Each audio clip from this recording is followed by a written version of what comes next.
Hey y'all, Tyler here. Hope y'all are having a good week so far and that y'all are having a good semester, getting everything taken care of. So this week we're talking about supervision. To be completely honest with you, it was kind of tough to set up a meeting with someone with my work travel schedule, but thankfully I have a good connection with a good higher ed professional that has been in supervision or a supervisory role for a big part of my life for 20 something years. My mom, she works in a lot of different capacities. She's been the chair for the math department at Georgia Military College, gotten all the way up to the associate vice president of academic affairs. And so she's definitely had a ton of experience when it comes to supervision and dealing with people in like a leadership role. Really, this is something that we've kind of talked about over the span of my life, and getting to talk on the phone as I'm driving about this topic is definitely was definitely a cool experience.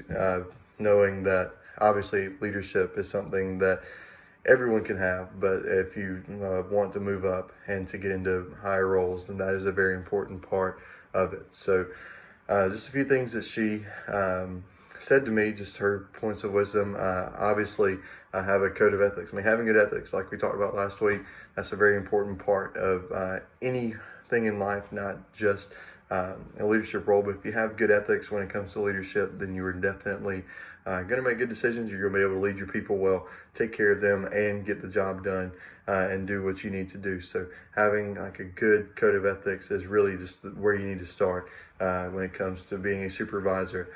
She said another thing really is just explaining the process, whether it's making a big decision or a small decision.